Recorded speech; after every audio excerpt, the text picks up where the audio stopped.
नमस्कार, स्वागत है आपका हमारी खास सीरीज में। मैं आपके साथ मेहंदी गर्ग।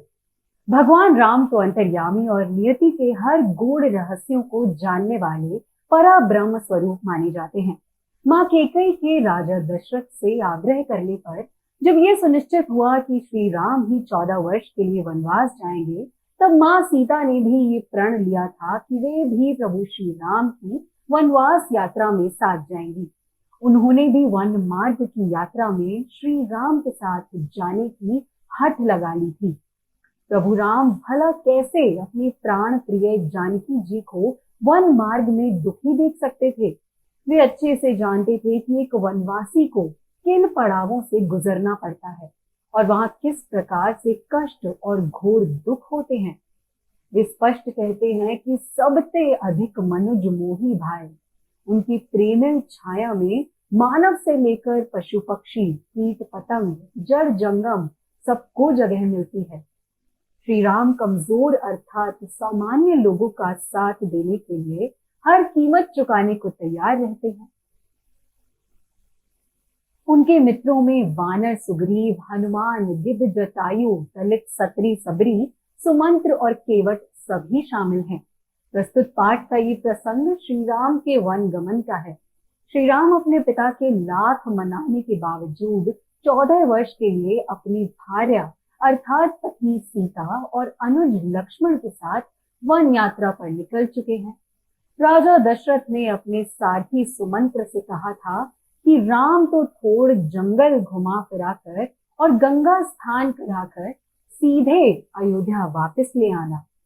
लेकिन राम तो मर्यादा पुरुषोत्तम थे।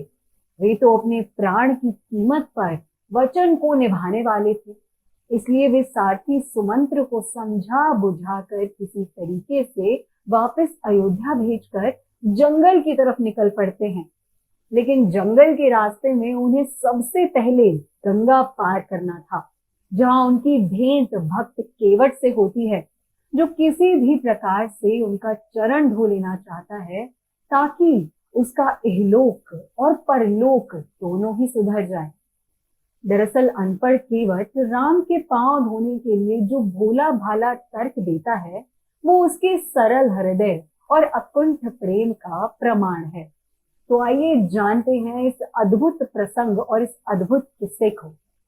तो गंगा के इस प्रदेश पर भीलों का अधिकार था और उनके राजा का नाम गुह था।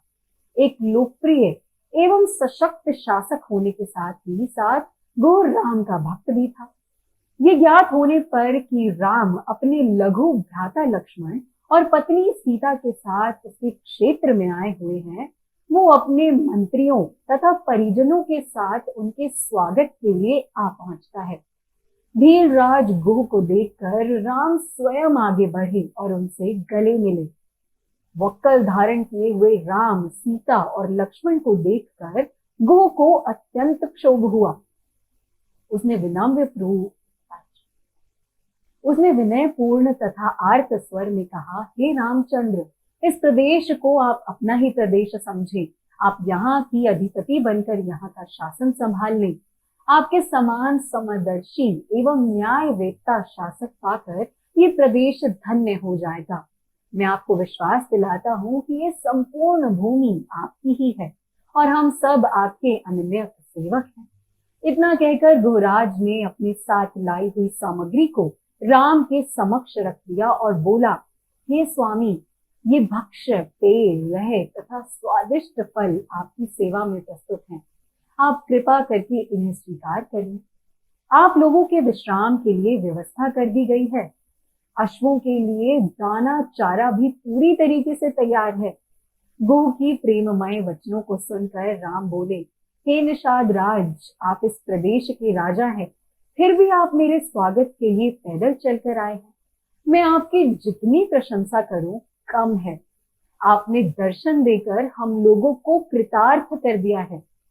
इसी प्रकार निषाद राज की प्रशंसा करते हुए राम उन्हें प्रेम पूर्वक अपने पास बिठा लेते हैं और मधुर वाणी में ये कहने लगते हैं कि भीलराज, आपको सानंद और सकुशल देखकर मुझे अत्यधिक प्रसन्नता हो रही है। मुझे बहुत खुशी है।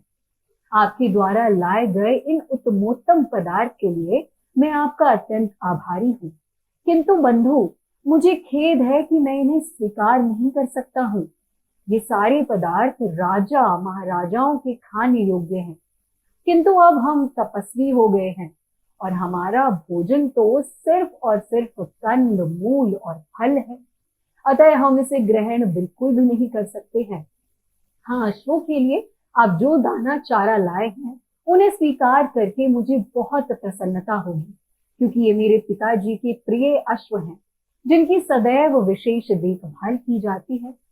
गो ने भीलों को अश्वों के विशेष प्रबंध करने के लिए आदेश दे दिया। संध्या होने पर राम, सीता और लक्ष्मण ने गंगा में स्नान किया तथा ईश्वरोपासना के पश्चात इन्होंने कंद मूल फल का आहार किया। गुहराज उन्हें उस कुटी तक ले गए जहां पर उन्होंने उनके विश्राम के लिए अपने हाथों से प्रेम पूर्वक तृण क्षयाएं बनाई थी। कुटी में पहुंचकर गृह ने कहा, हे दशरथ नंदन, आप इन शैयाओं पर विश्राम कीजिए। मैं आपका दास हूँ, अतः मैं पूर्ण रात्रि जागकर हिंसक पशुओं से आप लोगों की रक्षा करूंगा। आप हमें सर्वाधिक प्रिय हैं, इसलिए आप लोगों की सुरक्षा के लिए रात भर मेरे ये सभी साथी धनुष बाण लेकर तत्पर यहीं पर खड़े रहेंगे। उनकी ये सभी बातें सुनकर लक्ष्मण जी कहते हैं कि हे गुहराज, मुझे आपकी शक्ति, निष्ठा और भैया राम के प्रति आपके अनन्य प्रेम पर पूर्ण विश्वास है। निसंदेह आपके राज्य में हमें किसी भी प्रकार की विपत्ति की आशंका नहीं हो सकती, किंतु मैं भैया राम का दास हूँ, अतः मैं इनके बराबर में बिल्कुल नहीं सो सकता। मैं भी रात भर आपके साथ पहरा देकर अपना कर्तव्य पूरा करूंगा। धीरराज गुह और लक्ष्मण कुटी के बाहर एक शिला पर बैठकर पहरा देते हुए बातें करने लगते हैं। लक्ष्मण ने गुह को अयोध्या में घटित समस्त घटनाओं के विषय में बताया। इस प्रकार वो रात्रि व्यतीत हो गई। अच्छा है, कोकिल की कूक सुनाई दे रही है, मोरों की बोली सुनाई दे रही है। यही वो अवसर है जब कि हमें तीव्र गति से बहने वाली समुद्रगामिनी परम पावन गंगा को पार कर लेना चाहिए। राम, सीता और लक्ष्मण घाट की ओर चल पड़ते हैं। उन्हें घाट की ओर जाता देखकर मंत्री सुमंत ने हाथ जोड़कर कहा, हे रघुकुल शिरोमणि, अब मेरे लिए क्या आज्ञा है। रामचंद्र ने उनकी कर्तव्य निष्ठा की प्रशंसा की और धन्यवाद देते हुए आगे कहा, हे सुमंत, अब आप शीघ्र अयोध्या के लिए प्रस्थान करें। गंगा पार करने के पश्चात हम उसके आगे की यात्रा पैदल ही करने वाले हैं। आप अयोध्या जाकर मेरी, सीता और लक्ष्मण की ओर से पिताजी, माताओं एवं अन्य गुरुजनों की चरण वंदना करें। उन्हें धैर्य दिलाते हुए हमारी ओर से संदेश दे कि हम तीनों में से किसी को भी अपने वनवास का किंचित मात्र भी दुख नहीं है। उन्हें ये भी कहे कि 14 वर्ष की अवधि समाप्त होने पर मैं, सीता और लक्ष्मण आपके दर्शन जरूर करेंगे। आप भाई भरत को कैकई से शीघ्र बुला ले तथा राज्य सिंहासन सौंप दे, ताकि प्रजा को किसी प्रकार का कष्ट व असुविधा ना हो। हे मंत्रीवर, भरत से भी मेरा ये संदेश देना कि वे सभी माताओं का समान रूप से आदर करें और प्रजाजनों के हितों का सदैव ध्यान रखें। सुमंत अत्यंत विहल हो गए और उनके नेत्रों से अश्रुधारा बह चली। अवरुद्ध कंठ से वे बोले, हे तात, आपके वियोग से संतप्त अयोध्या की प्रजाजनों के सम्मुख में कैसे जा सकूंगा। जब वे पूछेंगे कि आप लोगों को छोड़कर कैसे लौट आए, तो मैं क्या उत्तर उनको दूंगा। मैं जानता हूं कि आपको ना पाकर सहस्त्रों अयोध्यावासी शोक से मूर्छित हो जाएंगे। उनकी दशा सेनापति रहित सेना जैसी ही हो जाएगी। हे स्वामी, ये तो आप देख ही चुके हैं कि अयोध्या से वन के लिए चलते समय अयोध्या वासियों की क्या हालत हुई थी, क्या दशा हुई थी। इस खाली रथ को देखकर संपूर्ण अयोध्या नगरी का हृदय विदीर्ण हो जाएगा।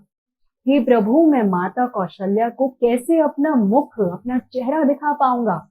आप लोगों के बिना लौटना मेरे लिए बहुत कठिन है।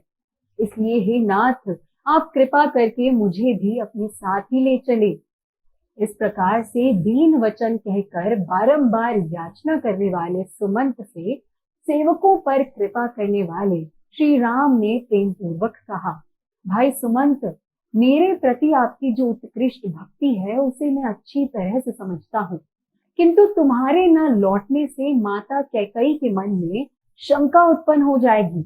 वे समझेगी कि हम लोग षड्यंत्र करके राज्य में ही कहीं छुप गए हैं। इसलिए मेरा तुमसे अनुरोध है कि तुम नगर को लौट जाओ। तुम्हारे लौटने से जहां माता कैकई की शंका भी समाप्त हो जाएगी और महाराज तथा मुझ पर किसी भी प्रकार का कोई कलंक नहीं लग पाएगा। कलंक चाहे झूठा ही क्यों ना हो, उसकी प्रतिक्रिया बड़ी व्यापक होती है। इस प्रकार अनेकों प्रकार से समझा बुझाकर रामचंद्र ने सुमंत को विदा कर दिया। सुमंत अश्रुपूरित नेत्रों से रथ में बैठकर अयोध्या के लिए चल पड़े। सुमंत के जाने के पश्चात राम गुह से बोले, निषाद राज, तुम कृपा करके हमारे लिए बड़ का दूध मंगा दो, क्योंकि अब हम वनवासी और तपस्वी हो गए हैं और हमें जटाएं धारण करके तापस धर्म की मर्यादाओं का पालन करते हुए निर्जन वनों में निवास करना चाहिए। राम की बात सुनकर गुह स्वयं जाकर बड़ का दूध ले आए, जिससे राम, सीता और लक्ष्मण ने जटाएं बनाई और नियम पूर्वक तपस्वी धर्म को स्वीकार करते हुए गंगा पार करने को उद्यत हुए। निषाद राज केवट रामायण का एक पात्र है जिसने प्रभु श्री राम को वनवास के दौरान माता सीता और लक्ष्मण के साथ अपने नाव में बिठाकर गंगा पार करवाया था। इसका वर्णन रामायण के अयोध्या कांड में किया गया है। राम केवट को आवाज देते हैं, नाव किनारे ले आओ, पार को जाना है। मागी नाव न केवटू आना, कहई तुम्हार मरमू में जाना। ये बात श्री राम ने कही। चरण कमल रज कहूं सबु कहई, मानुष करनी मुड़ी कछु अहई। गंगा के घाट पर नदी पार जाने के लिए राम अपनी भक्त केवट से नाव मांगते हैं, लेकिन केवट इसके लिए बिल्कुल तैयार नहीं होते। केवट अपना संशय प्रकट करते हैं कि कहीं आपके चरण रज का स्पर्श पाकर मेरी नाव भी नारी न बन जाए। जिस तरह पत्थर की शिला अहिल्या नारी बन गई थी, इसलिए नाव में बिठाने से पहले केवट बड़े भाव से राम, लक्ष्मण और सीता के चरण धुलवा देते हैं। तब भक्त वत्सल भगवान राम अपने हाथ केवट के सिर पर रखकर उन्हें आशीष देते हैं। गंगा पार उतरने के बाद राम जब केवट को उसकी मजदूरी देने की चेष्टा करते हैं, तो केवट मजदूरी लेने से मना कर देते हैं और कहते हैं कि हम एक ही जाति के हैं। मल्लाह कभी मल्लाहों से मजदूरी नहीं लेते। वे कहते हैं कि आज आप यानी कि श्री राम आप मेरे घाट पर आए तो मैंने आपको पार उतार दिया है, और जब मैं आपके घाट आऊं तो आप मुझे भवसागर से पार लगा देना। भक्त केवट के ये विचार सुनकर राम हर्षित हो जाते हैं और केवट को आशीर्वाद दे देते हैं। राम ने गुह को हृदय से लगाया, फिर उनके स्नेहपूर्ण आतिथ्य के लिए उनकी भूरी भूरी प्रशंसा करते हुए उन्होंने निषाद राज को विदा दे दिया। बड़ा ही प्यारा दृश्य है।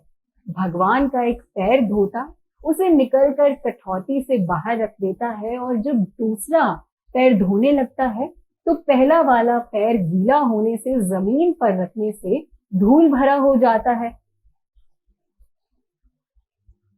केवट दूसरा पैर बाहर रखता है, फिर पहले वाले को धोता है। एक एक पैर को साथ साथ बाहर धोता है और कहता है कि प्रभु एक पैर कठौती में रखिए, दूसरा मेरे हाथ पर रख लीजिए ताकि मैला ना हो। जब भगवान ऐसा करते हैं तो जरा सोचिए क्या स्थिति होगी। यदि एक पैर कठौती में है और दूसरा केवट के हाथों में है तो भगवान दोनों पैरों से खड़े कैसे हो पाते। भगवान बोले, केवट मैं गिर जाऊंगा। केवट बोला, चिंता क्यों करते हो सरकार, दोनों हाथों को मेरे सिर पर रखकर खड़े हो जाइए, फिर नहीं गिरेंगे। जैसे कोई छोटा बच्चा होता है, जब उसकी माँ उसे स्नान कराती है तो बच्चा माँ के सिर पर हाथ रखकर खड़ा हो जाता है भगवान भी आज वैसे ही खड़े हैं। इसमें भगवान केवट से बोलते हैं, भैया केवट, मेरे अंदर का अभिमान आज टूट गया। केवट बोला, प्रभु क्या कह रहे हैं? तो भगवान श्री राम कहते हैं, सच कह रहा हूं केवट, अभी तक मेरे अंदर अभिमान था कि मैं भक्तों को गिरने से बचाता हूं, पर आज पता चला कि भक्त भी भगवान को गिरने से बचाता है। ऐसे में जब ये पूरा प्रसंग चल रहा था तो सीता माता को बिल्कुल नहीं लगा कि वो बिना कुछ केवट को दिए चली जाए।